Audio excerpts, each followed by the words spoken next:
சிவபெருமான நேர்லயே பார்க்கக்கூடிய ஒரு ஒரு வாய்ப்பு அப்படின்னா அது நம்மளுக்கு 3ஆம் பிறை சந்திர தரிசனம் பண்றது மூலியமா கிடைக்கும் அப்படிங்கிறது எங்களுடைய குரு சொல்லியிருக்காரு.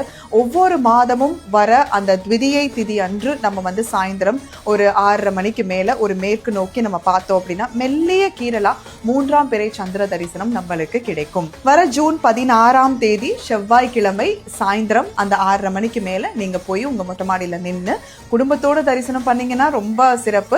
அப்படி இல்லை அப்படிங்கிறவங்க நீங்க மட்டுமாவது உங்களுடைய சூழ்நிலைக்கு ஏற்ற மாதிரி நீங்க போய் தரிசனம் பண்ணி முடிஞ்சா ஒரு போட்டோ எடுத்து அனுப்புங்க. ஒவ்வொரு மாதமும் நம்ம இது ஒரு ரிமைண்டர் மாதிரி கொடுத்துட்டு இருக்கோம். ஸோ யார் யாருக்கெல்லாம் சிவபெருமான் மீது அதீத அன்பு இருக்கோ பக்தி இருக்கோ மறக்காம நீங்க 3ஆம் பிறை சந்திர தரிசனம் பண்ணி நீங்க பலனடைஞ்சுக்கோங்க.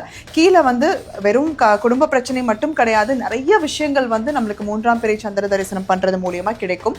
அது ஒவ்வொன்றா முடிஞ்ச அளவு நான் படிக்க சொல்றேன். கீழே 3ஆம் பிறை சந்திர தரிசனம் பண்ணும்போது சொல்ல வேண்டிய துதி இதுக்கு கீழே டிஸ்கிரிப்ஷனா கொடுத்திருக்கேன். மறக்காம இதை பார்த்து படிச்சு தெரிஞ்சுக்கோங்க.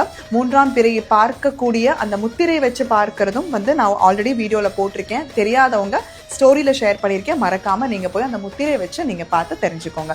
இது எங்களுடைய வாத்தியார் ஸ்ரீ வெங்கட்ராம சுவாமிகள் அருளியது. எதுவும் என்னுடையதல்ல, அனைத்தும் உன்னுடையதே அருளாளா அருணாச்சலா. நன்றி. ஓம்.